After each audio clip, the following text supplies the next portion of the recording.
And welcome back to Across the Board with Ian the Colonel here on hawkradio.org and acrosstheboardradio.com. And we talk about great musicians as far as instrumentalists, but also as far as vocalists. And I have said many times, Glenn Phillips is one of my favorite, Grant Lee Phillips, and another guy that I just saw for the first time, I think it was a couple of years ago, that has an amazing voice and amazing songwriting talent on the guitar is definitely Jonathan Kingham. And Jonathan is with us right now. Welcome to the show. Thank you. Thanks for having me. Absolutely. So, Jonathan, I saw you play with Glenn Phillips, actually, a couple of years ago in Easton, Maryland at the Avalon Theater. Great little theater. Oh, yeah. Yeah, it was cool. And loved it. Loved you playing along with him playing along with you. It was sort of a collaboration show. And when I heard you play the song Grace, stopped me in my tracks. It was amazing. The guitar work in that is beautiful. It's just the power of the song, but balanced with the way you play it. It's not, you don't drive the guitar to overpower you. It's just, it works so perfectly with the lyrics. I love it. So, thanks, man. Appreciate that. Thank you for putting out good music. But and then I've gone and listened to a lot of your other music since then, and it's all consistently across the board, no pun intended. It sounds great. So, and then the new song that you've put up on your website, I believe your mom had a hand in writing that. Is that correct? No, I don't think my mom's written any, but I wrote a song for my mother. Oh, okay. But, okay. Yeah, she shakes the tambourine. That's one okay. other musical contribution, but she. Gotcha. We read that wrong then. But yeah, so talk a little bit about where you get some of your inspiration for writing. I get inspired by people whose last names are Phillips. Phillips, Grant Lee. Don't we? Yeah, I mean, it depends. I live in Nashville these days, and it depends on, songwriting. We do songwriting workshops, too, and then getting the kids to figure out where they want to write, what they want to get their ideas from. And, it can be anything from a bumper sticker, or sometimes it's a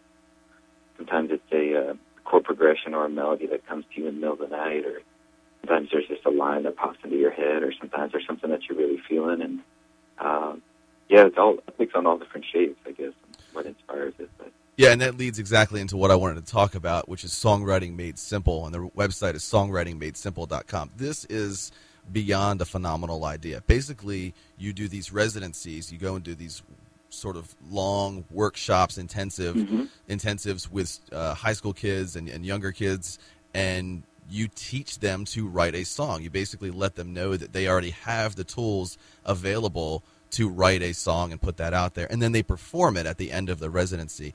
Talk a little bit about this. Do you select kids that have some sort of aptitude, they can already play guitar, or how does that work? Actually, that's kind of our thing, is that not that we prefer untalented or people that don't have any previous experience, but kind of our whole thrust with that songwriting workshop is that to get people that really have no formal training, or that aren't the quote-unquote gifted musicians, to get them to realize that they can actually write a song, that you don't need to be Mozart, you don't need to be anybody.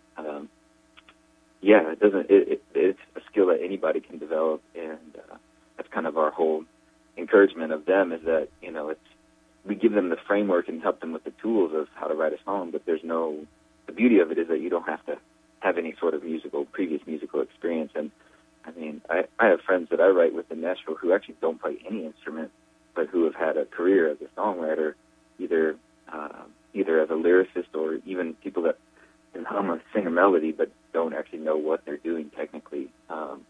So one of our things that we really encourage people with is that, you don't have to actually know. A lot of times I play stuff and I don't actually know what I'm doing.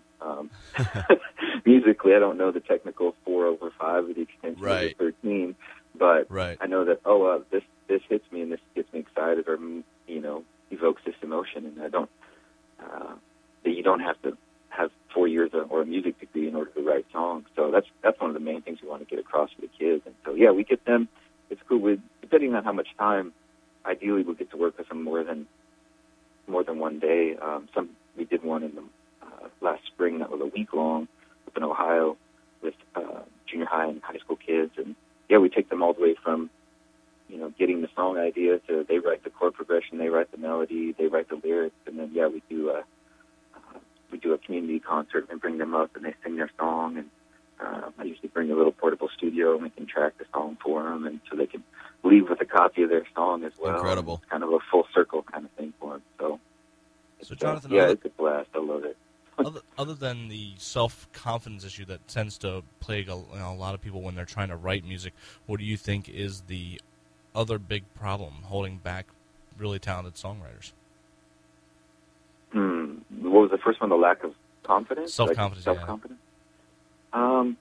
I mean, I do know that, at least for me, I feel like people that go through writer's block and whatever, and I know early on I did a lot. And the thing for me that helped the most was trying not to be so precious about it. And so I feel like a lot of times when people are writing, a lot of new writers get completely wrapped up in that, oh, this has to be 100% personal and 100% about me. And I think that, I mean, honestly, I have kind of a boring life. And if I just wrote about my life, it would be a fairly limited palette of things to write about. But I feel like, you know, good writers, whether that's a songwriter or an author, I mean, I always tell the kids, like, I don't think I know Stephen King doesn't actually go out and, you know, kill people or drive around in a submarine. Right. But he's really good at writing about it and taking you to a certain place.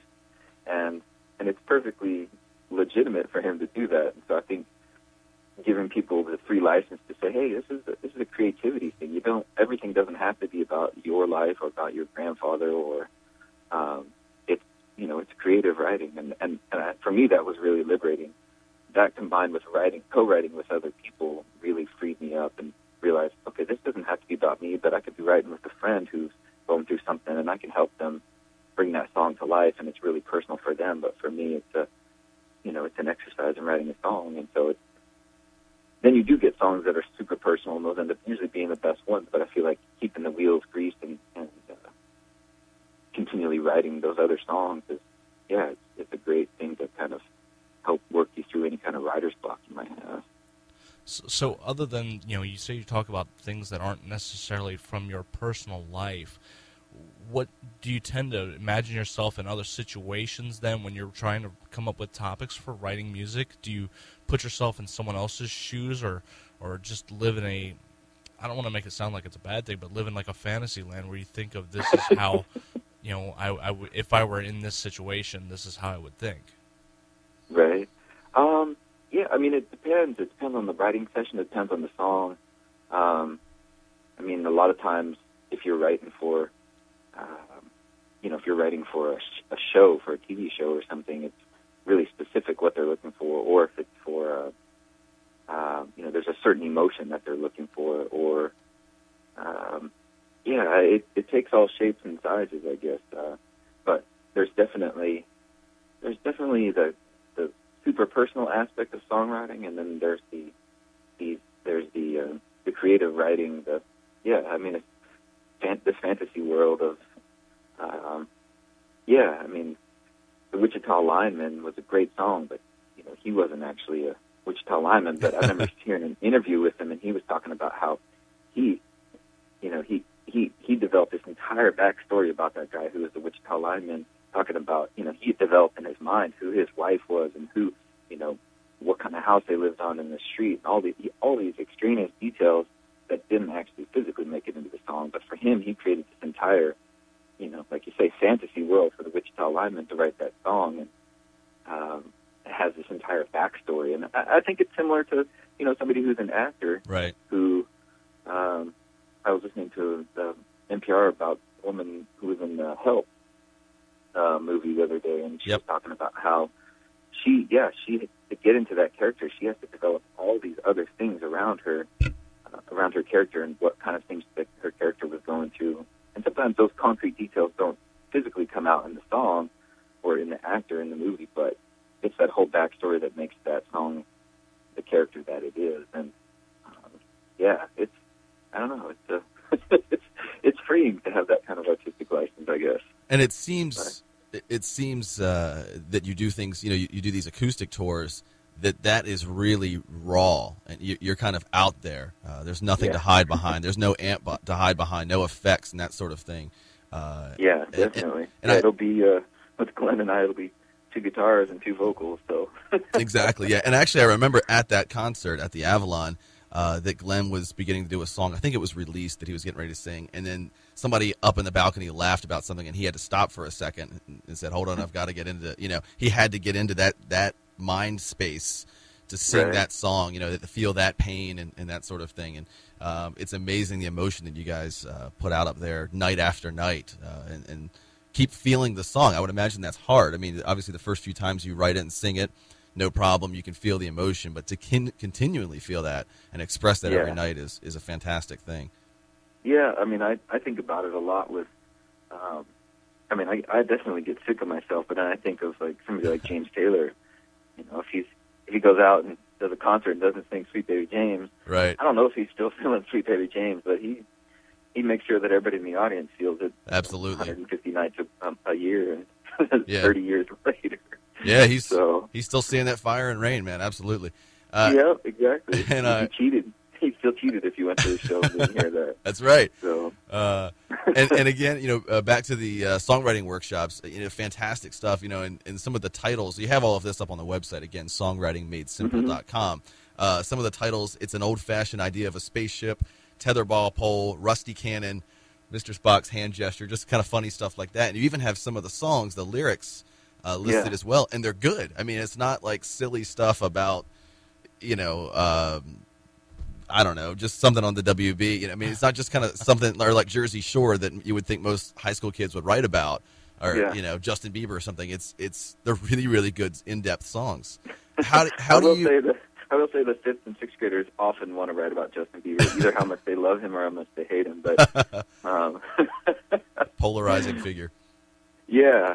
But it's the thing I love.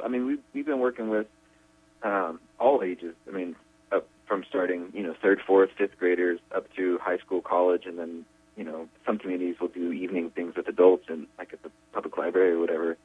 But the thing I love about the younger kids is that once you break down the barrier, and I kind of let them know, look, part of writing songs is you got to be willing to say silly stuff or say stupid stuff in order to get to the gems. So I let them know, look, there's no right or wrong answer when we're talking lyrics, and so. But the thing I love about them is they're still at that age that they're not. Hopefully, they're not as cynical and jaded. They don't really censor what they say, which ends up being a good thing because a lot of times the best ideas. A kid will say something that he thinks he's being funny, but then you kind of validate and say, actually, that could be a cool idea that kind of ties in with this other thing we're talking about. And they come up with some really great lines. I mean, we wrote a song, I don't remember, a couple months ago with a group of high school students, and it was in a small town in Ohio, and they said, I said, what do you guys want to write about? And we were doing some brainstorming ideas, and some kid said Walmart, and somebody else said, well, you can buy almost anything at Walmart. And somebody said, well, yeah, but you can't buy love. And I was like, well, that's a cool idea. So we wrote this song about, at Walmart you can buy almost anything. You can buy a cheap diamond ring, but you can't buy love. And they just come up with these cool ideas that sounds like a country song that are uncensored but honest, and I feel like that honesty is sometimes missing in music these days. So that's a great point. It's something to tap into for sure. That. Yeah, there's wisdom in the youth. So well said. Yeah, that's good. It's been fun. So it's genius, actually. You're getting inspired by these kids, and it's a fantastic thing. And I guess we should mention that certainly you do this with Ryan as well, with Ryan Shea Smith. And, yeah. So it's a cool collaboration. Now, can anyone do this? I mean, can any high school hire you guys to do this, or college, or how does that work? Anyone listening right now, if they said that's a fantastic idea, I would love to learn to play a song as well, to write a song. Yeah. I mean, we've done them all over the country. So yeah, Ryan studied jazz at the University of Washington, and he was teaching guitar and piano lessons, and then he realized that a lot of his kids didn't really care about learning how to play piano, especially some of the younger ones, but their parents really, wanted them to learn and were trying to force on them. And he came to the realization that, man, these kids just want a creative outlet, and he started writing songs with them. Mm-hmm. And then, these kids that wanted to give up on piano lessons all of a sudden are interested again in it because they get to create something. It's not, hey, play this and play this note and read this. And then I was doing them with high school kids at a summer camp, we do like a week-long thing and then do a concert, and we kind of collaborated together and put together this curriculum. And we travel all over doing it. And a lot of times, if we're playing at a performing arts center in a community, they'll have a community outreach component to their funding, and so that they can actually help subsidize the schools, because I know schools are cutting all their budgets right. for arts and music. Absolutely. But a lot of times, some of these performing arts centers will have an educational or community outreach component to what their funding is, and so we can do it in collaboration with that. We can go into the schools in that community and then do the community concert at that performing arts center. So it's been a great partnership. So we've got a couple coming up in the next few months as well. So yeah, it's a blast. We love it. Jonathan, where have you wanted your music to go that it hasn't yet? I mean, do you want to see music being in feature movies, full-length movies? Do you want to see it end up in commercials? Where do you want to see your music in the future? And I would take it wherever it wants to go, wherever it's happy to show up. But I feel like the landscape has definitely changed in the last 10 years. I mean, you would probably know this better than anybody, being in the radio, that the radio is not necessarily breaking artists like it used to, and it seems like it's more very true. The TV shows, the more it's Pandora. When you find random people in your playlist on Pandora, yep. and go search them out. So I feel like it's there are a lot of different avenues where people are discovering new music, and I feel like TV and film are definitely two of the biggest. I mean, I feel like Grey's Anatomy has probably broken more artists in the last 5 years than radio has. But I think that's accurate. Sure. Not to diminish across the board. Right. Good answer. But right. yeah, I mean, I was actually just on the phone earlier before I talked to you with a company in Portland that does a lot of rebranding and stuff, and they're looking for certain kind of songs for different campaigns that they're doing. And it's a brave new world right now, and I'm open to all of it. And the beautiful thing about being independent and releasing my own records is that I have the freedom to do that. I can say, oh, you know what, actually, Target commercial, yeah, oh, you do want to pay off my house. Right. Okay, yeah, we can use this song. Why not, right? So, and speaking of the music, when can we expect a new album? And I know you're out on tour right now a lot with Glenn, and then Toad's writing a new album, so you're kind of doing a lot of your own stuff as well. So talk about the tour, talk about the future, what we can expect from Jonathan Kingham. I've been playing keys with Toad the last year. We did about 80 dates together, which was a blast. But they're, like you say, they're in the middle of writing a new record. I talked to Glenn yesterday, and I think I'm going to play some guitar and stuff on the record next week when I get back to Nashville. And so I don't know how much touring they're going to do this year. We'll see. It'll probably depend on when the record comes out for them. So working on a song with Glenn, hopefully it'll go on that record. And then I've been working on a new record myself. I cut about 4-5 songs a few months ago. Cut the basics, drums and bass and guitar, and then I've got like 2 records worth of songs ready to go. I just need to find the time to not be on tour, and I was on the road about 180 days last year. So wow, not a whole lot of time, and we moved and cross country, so. But that's the plan right now. I produced a lot of records for other people too, and I just finished up producing a record for a girl in Portland. And but for me, definitely, I'm hoping late spring, early summer, I'll have a new record out. So it's been crazy busy, but no complaints at all. That's what I want to hear, a new album coming out. Jonathan. Yeah, definitely. If the world was about to end in, say, 5-10 minutes, and you had the choice to hear or perform any one song, what would you pick? What song would you want to hear or perform? What I want to hear or perform? Your own song, someone else's, doesn't matter. Probably not my own. I'm kind of sick of myself at this point. That's sweet. Man, that is a good question. I've never been asked that question before. We try. I hear one song. But you've never been interviewed on Across the Board before. I mean, come on. You come to the best, you get the best questions. You bring in the heat. That's right. Wow, what song would I listen to? Maybe I'll listen to Glenn Phillips' Release. That's a good song to go out on. Good call. That is a good song. Yeah. When I'm released, the gates will fly open. That's right. It's a good one for that. That's a great call. Yeah, that'd be a nice one to go out on. Yeah. Well, I've got to tell you, you said you're sick of yourself. We are definitely not sick of you. Big fans of the music. Plenty of fans across the world, I know, and hopefully we're introducing your music to some people in other parts of the country and other countries as well. Like we said, people are listening all across the world right now, so that's great. And I've got to tell you, in all honesty, that first couple of bars of Grace, that little lick at the beginning of that song, is one of my favorite.